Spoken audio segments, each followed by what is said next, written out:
Hello and welcome to the last Ask Tim session for the academic year 2012-13. I'm Stephen Brown, the Education Officer. I'm here with Tim Thornton and VP Equalities Machine Dad. As per usual, start off by asking our preset questions to Tim, and we'll open it up to any students who want to ask questions. Nosh? Right, so I'll kickstart with the first question, and I don't know who it's from because they've not put their name or student number down, but it says, do you think we need more group study areas? An interesting question. And the answer to that question is yes. And as you'll know, because we can't avoid it, it's out there on the campus, the Student Learning and Leisure Centre is being built at the moment. And that will give us wonderful new flexible spaces in which people can socialise and study together, where they can access catering, they can obviously use the sports facilities too, but most importantly they'll be close to the library, they'll have access to IT facilities, and they will be able to work in groups. So yes, we agree, and there will be provision made soon. I've got one from Anonymous as well. Can the alumni use the library? They can. Just a general point on anonymous questions. Obviously I respond to every question, but I can always respond more precisely, specifically and directly where I have individual student contact details. People can vouch for this.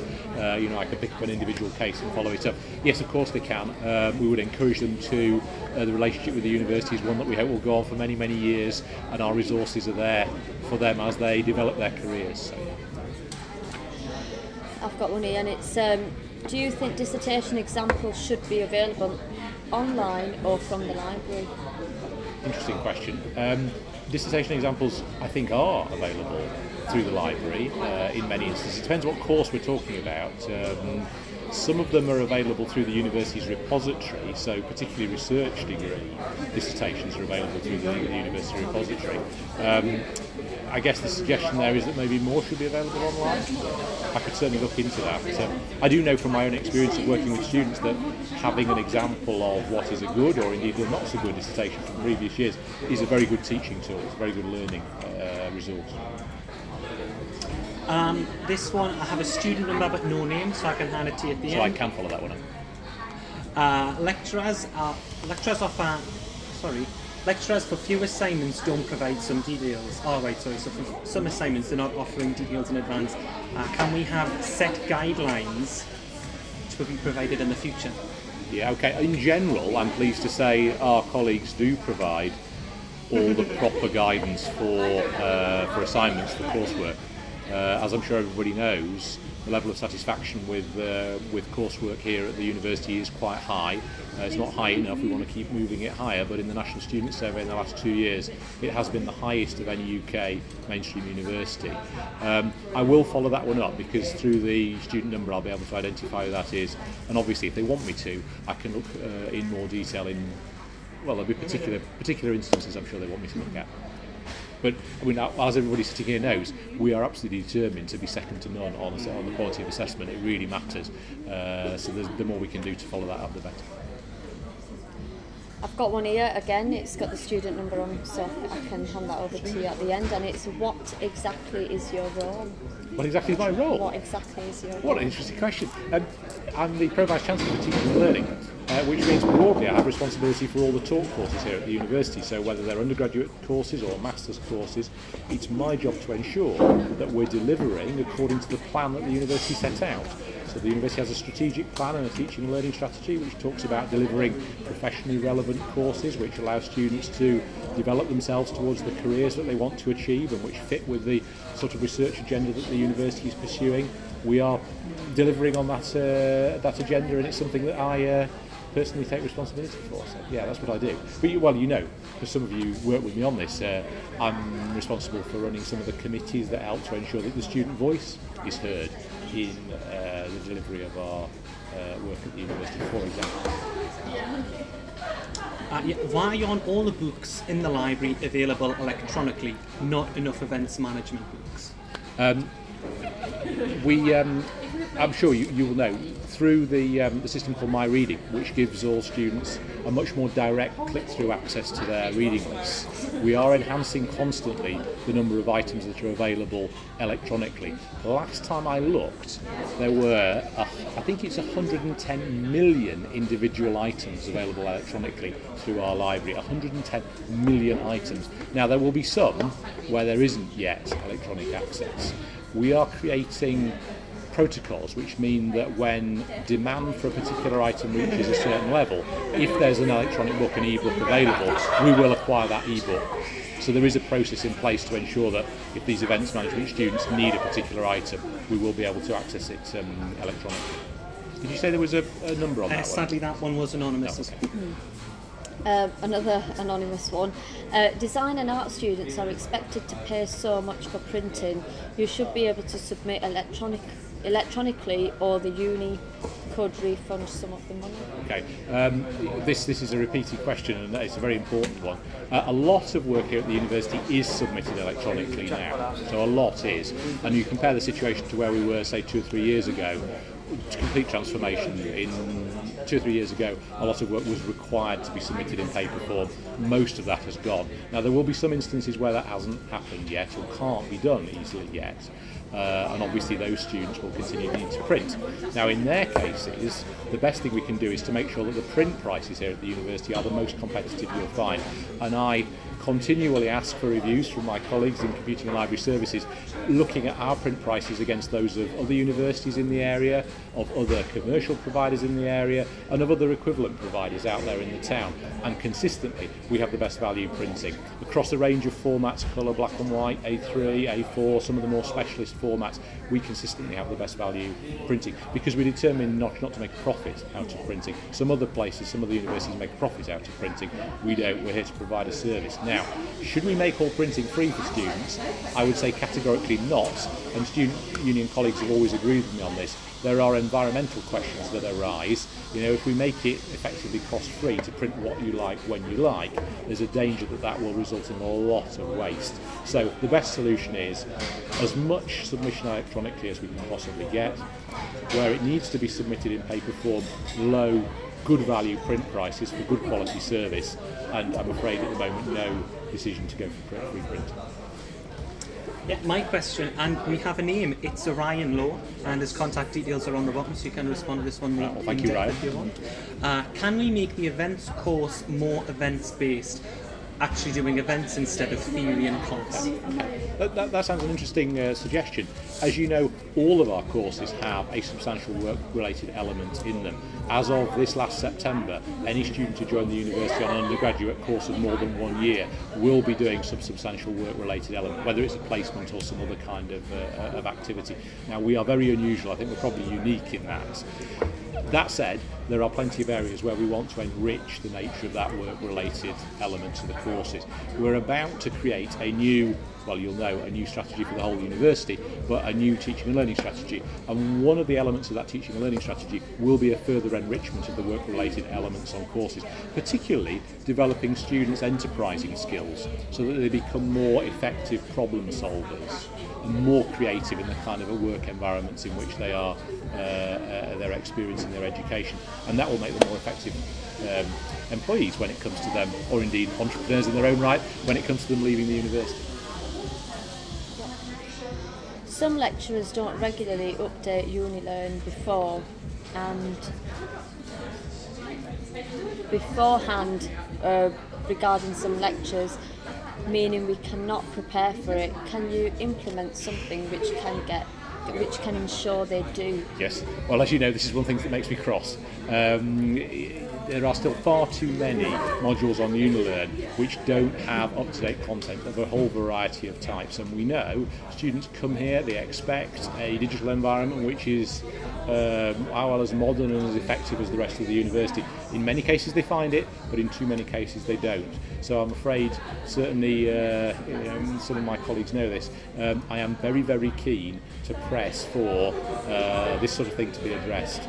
There are particular things I'm working on at the moment. So, for example, staff contact details. I want to be sure that by the beginning of next academic year, staff contact details, so that people can click through on emails or get phone numbers if they need them, that they're up to date and accurate for all the modules on campus. So, yes, it's something that makes me cross. It's something that makes me want to, we want to take some action on it. We will address it. Well, there's a student number on that, so maybe we can follow that one up directly. On the yeah. specific modules. I will know. Yes. Someone's going to be in trouble. Next question, sadly, no name or contact details for this one, but it simply states, why isn't the library 24 hours all the time? It would be very helpful. Well, we have a 24/7 computing room, as you know, and that's very, very popular. It's used every single day of the year. People are in there on Christmas Day, early Christmas Day, late. We know it's much valued. We also have 24-hour access through the critical periods leading up to the key assessment points, exam periods in the year. We do review the benefit that provides and whether it should be extended or indeed whether it should be reduced. And at the moment, the balance of opinion seems to be that we're providing about the right level of access. You said this was an anonymous. Yes, sadly. Okay. All I can do is assure whoever this is that we do continually look at the balance of the benefit that we get from more extensive opening. The next one, it's about the computer facilities in the library and there not being enough and not being able to lock a computer when you're away from it. Okay. The question of whether there are enough or not is an interesting question. When you walk into the library, you can see a screen which tells you how many machines are vacant on each of the levels in the library, and because I'm obsessive about these things, I always look. In fact, I looked just now as I came across, and there were machines free on every single level of the library. We do a check and we see that, I think without exception, there is space available in the library. Now, if what this student means is that they can't get a machine exactly where they want it, maybe next to their friend or what have you, then that may well be true. But in order to achieve that, there would have to be a massively greater investment. I mentioned earlier on that we are currently creating the new Student Learning and Leisure Centre. That will create additional space, but I don't think we'll ever get to a situation, I would have to be honest, where we have the opportunity to go and sit next to the person that you want to sit next to. I think there are a reasonable number of workstations available already, and we'll be extending it in the near future. Locking machines and leaving them is one of the reasons why there are restrictions on availability in the library. I think for short periods of time it may be acceptable, but occupying a machine, locking it, leaving it for a long period of time and then returning later on the day is one of the potential reasons why we might have less freedom of access to PCs than we want. Last question from me, and unfortunately from Anonymous also, but it simply states, why are we able to eat in the library if we spend long uninterrupted hours in the library? Energy levels get low, snacks would be helpful. I know, and it's very tempting, isn't it? It is very tempting. And of course you're allowed to drink in the library because hydration is very important to concentration to allow you to study. But I'm afraid I've seen it happening elsewhere, where people eat and drink other than water in libraries. The danger of damage to the facilities, to the PCs, to other equipment in the library, to the books, is very great. Sorry, I hope you can hear above the sound of the facilities here closing down. And I'm afraid I've been into other libraries elsewhere that felt like a badly run cafe at the end of the day, and it's not a pleasant environment in which to study. Our library is a very pleasant environment in which to study, and that does mean if you want to eat, you need to just come out of the library, eat and then go back in again. I keep mentioning it, but it is an important project. The Learning and Leisure Centre will mean we have lots of very nice opportunities for people to get whatever refreshment they need just outside the library. So once that's open, whatever it is you want to eat at whatever stage of the day, you'll be able to access that food just close to the library, not in the library. Right, will you introduce a one-on-one teacher and student monthly assessment? Currently I do not receive this and feel it would benefit students to create a more personable relationship with tutors. Okay, yeah, it's an interesting idea. Certainly there ought to be a fairly regular engagement between students and their personal tutors. The whole idea of personal development planning or professional development planning, which is embedded in all of our courses, requires there to be a process of review. Now, whether it will be monthly or not, because in some cases that might not be appropriate, whether it be monthly or not, I don't know. Is this person's name on there? No, but their student number is, so I've left it. I'll be able to follow that one up then, and we'll be able to look at which course they're on, and we'll be able to review in that particular case whether there's a monthly meeting or whether there's a termly meeting or whatever it happens to be as part of that process. But in general, yes, very much, I would agree. And the final one, again it's anonymous, international students should have a better understanding of English before coming here to study. Okay, well there are some quite high expectations for the capabilities of international students. There are a whole variety of different international students on campus, and they are studying at different levels. Now, if an international student's coming here to do a doctorate or to do a taught masters, then obviously the expectation is that they should have a relatively high level of English. Those who are with us who are preparing for their university courses, those who are working through the International Study Centre, they inevitably have lower levels of English. And it might be that if this is coming from a student who is a native English speaker, that they've experienced talking to those students. I think we should welcome them onto campus because they're going through a process of development which will mean that they're ready for the university course when they begin it, and I'm sure they'll succeed. That brings us to the end of the set questions that we got through via these, and I promise that I will follow up. I will follow up all the ones where I have the name or the contact details individually. One thing that's important to students' employment prospects is extracurricular activities. Also, the Students' Union does a lot in terms of creating extracurricular activities that we need, as is evident by the sports and societies. One thing, however, is that there's no support within the university for those who wish to do any international extracurricular activities, such as American or such as international teaching. Do you think there's any way that the university could look into giving support in kind or even financial support to those in financial difficulty who can't afford to take up all these opportunities? It's a very topical question actually, Steve, because this very morning I've been at a meeting where we were looking at the distribution of some grant funding support for people who precisely want to do that. I mean, there isn't a huge amount of money available, but there is some. And we were able to give out grants of £700, £800, £900 for students who wanted to travel. Generally students who were going on placement, although there were some who were doing slightly less formal learning in China, in the US, in other parts of Europe. If there are particular instances of students who want to take that sort of advantage of that sort of overseas, then we could provide the information on what's required. Personally, for example, I'm going to America this year to teach out in America. Now I'm paying for that pretty much out of my student finance, and it means a lot of sacrifices now that are not only affecting my sort of physical health, but I suppose mental health and educational health. Now I applied for Access to Learning Fund twice and explained that we got rejected twice based on a set income basis. Yes. Despite the student union advice saying that's ridiculous, and I agreed it was ridiculous. It'd be good if there could be some formulation or some way of advertising any grants that are available for those who wish to take on those that will not only build their CV but increase employment prospects as well. As I say, I think it's a very topical question, because I think what it's highlighted is that we need to be better at advertising the opportunities that are available. Access to Learning Fund doesn't really serve that kind of purpose, and perhaps we need to make sure the Advice Centre are aware of that. There are funds though that are available to allow students to do precisely the kind of thing that you've been talking about. Right, okay. So, useful question, thank you. Perhaps as well as the individual responses to individual students which I'll offer, what I often do is a summary of some of the bigger questions that have come up, which are then posted on the Student Union website, and I could put links into that to follow up on precisely that kind of topic. Brilliant, thank you. Could you talk about some of the services that are available, or maybe give some advice to students that may think they're putting or that are under extra pressure because they are not hitting a personal goal in terms of their grades?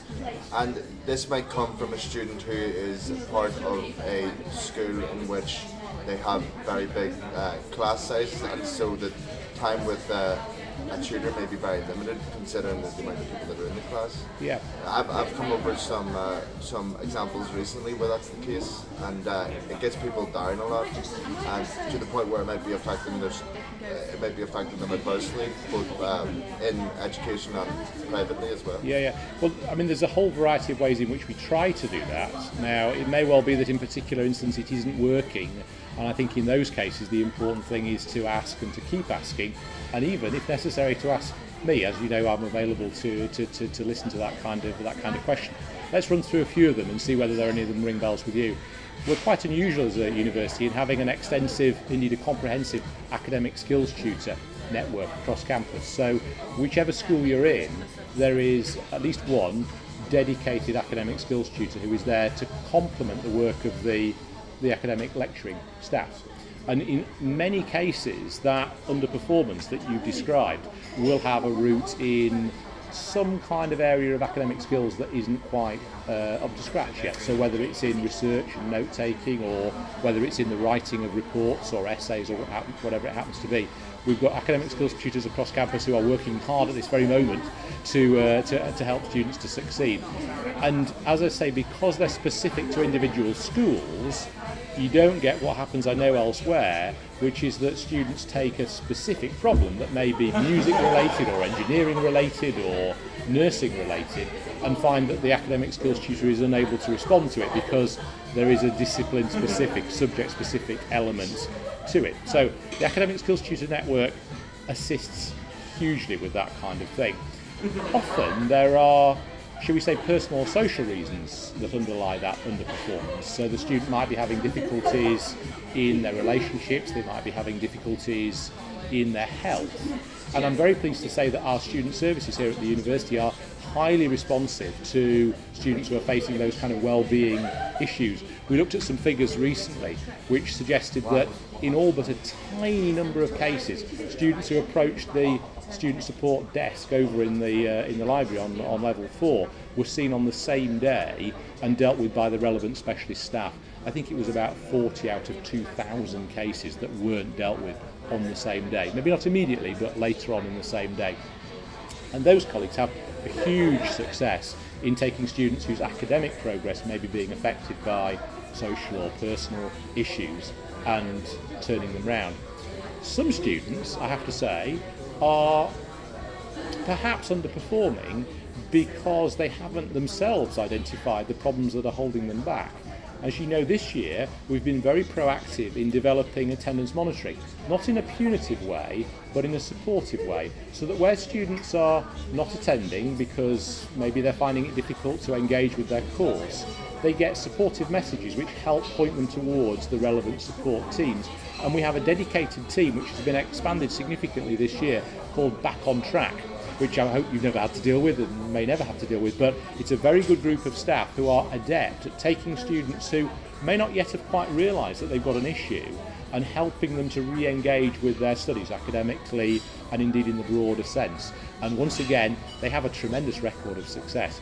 I am delighted to say, I mean, I've been saying this at previous Ask Tims, the number of students who've withdrawn from courses this year is massively down on where it was last year. It's been the level's been changing over the year, but it's always been something in the range of 20 to 40% improvement in the number of students who are withdrawing, reduction in the number of students who are withdrawing. So 3 possible routes to address. Are there any specifics you can think of? Do you think it might be an idea to increase advertising of them services to the student population that might not know about them because they don't engage with things like this, like the union and whatever else? I'm sure you're right. One of the things that we've tried to work on, for example, with Back on Track is precisely that. It's about trying to make students aware of the service. The challenge there is even greater because some of those students may not quite yet have recognised that they need the support. So they're not actually looking for somebody to help them out. And it's about getting the message across to them, whether it's through the portal or through email or through texts, to say, you may need some help. You may need some guidance, but certainly it's something that we could work on. And I'm really delighted to say that kind of initiative has always worked best when we work jointly with the student union, and we're doing promotional work with the student union, with the advice centre, continually around the ways in which our support mechanisms and your support mechanisms can work better together. Thank you very much. But my contact details are widely available, very prominently advertised, and if your friend or if anybody else has got any issues about support that they want me to look into, then I'd be only too pleased if they send me the information. Okay. Thank you very much. Stephen, any further questions? Well, Richard wants to know what your lottery numbers are. I think that... well, given that I'm still sitting here, they're probably not the right ones, are they? Although, even if I'd won, I would still be sitting here. So. Well, yeah, I mean, the good thing is that obviously we're addressing issues that are really at the formidable front of students' university. I suppose one thing I can ask from a more personal perspective is, as Raise and Give coordinator this year, one thing that I've been trying to do is use Raise and Give as an enabler of student curriculum and CVs in order to give students opportunities to create their own charity fundraising opportunities. And one thing that's brilliant here in Students' Uni is the STARS Awards scheme, which is an external module that can be put on UniLearn and can be filled in as a portfolio throughout the year. Do you think that the university should work with Students' Union in order to create these things more? Because at the end of the day, the results that University of Huddersfield gets for its employment percentages and its moving to further education, surely they can only increase if we do decide to. And they're already superb, aren't they? As I'm very proud to say. I do like to tell my friends who go to Cambridge that. Don't worry. Absolutely, good. The STAR scheme is a perfect example, isn't it? I think that's an initiative that came from the Students' Union, which we were very, very pleased to work with the Students' Union on, enabling its delivery through UniLearn, allowed a lot more students to get involved with it. I want to see that expanded and developing over the next few years. The whole idea of using Raise and Give and volunteering more generally as a way of enhancing students' skills in enterprise, which I talked about earlier on, again, absolutely. We already do a little bit of work together on this. It's something where we can work together more. Absolutely. This is what I can ask. One more, just for the record. Are you concerned about the price of accommodation around the university, in the sense that in many of the cases that I know of and have been told about, the price of the accommodation over the year is more than people get in their student loan? And I bring this back to that might affect their education because of the stress they're in by having to go into overdrafts and things. I suppose, the thing to emphasise first of all is that the university doesn't own or provide any accommodation in its own right, and it hasn't done for several years. It does have a preferred provider, and we're very confident of the quality of the accommodation that preferred provider offers. But we also know, and it's an unavoidable fact, there is a very wide market for student accommodation in Huddersfield. And I guess, given that we don't directly control accommodation ourselves, we have to rely on that market to deliver quality at a reasonable price. Students should shop around. If they don't get what they think is an appropriate deal, they should look elsewhere. But is there any way in which the university could maybe put some weight behind trying to get the prices lower, or checking to see if the quality is of an acceptable standard? I am less thinking about private landlords and I'm more thinking about the student accommodation that's provided by companies. Yeah. Well, as I say, we have our preferred provider, and we're very confident of the quality of the accommodation that's offered by that preferred provider. And that arrangement's worked very well for us in the last few years. It's very hard for us to try and dictate the prices of accommodation in the town, given that there is effectively a market operating. That's not something we've been involved in for, as I say, for several years since we stopped owning our own accommodation. Okay.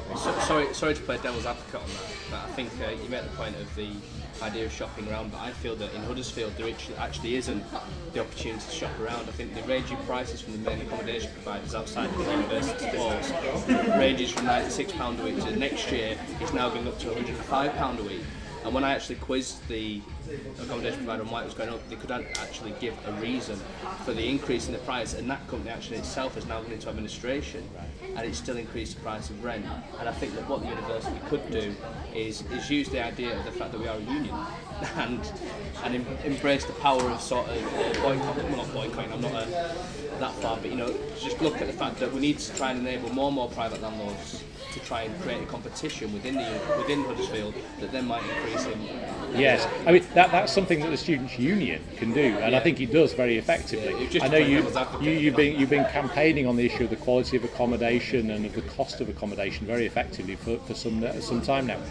Again, I won't be very specific, but you only have to walk a short distance from campus to see a large number of student rooms being developed in close proximity to this campus, and that is going to mean that market is better supplied with student rooms, I'm delighted to say, and that might well have some consequences for the price. Okay. Wonderful. Any more questions, or has everyone asked Tim as much as they'd like to? Well, in that case, thank you for joining us, people here and who are watching us on the website. Thank you for Tim. Well, thank you for the opportunity to do this, and I just reiterate the point: if people have got things they want to raise with me, they have only to ask. Wonderful. Thanks a lot. Bye-bye. Thank you.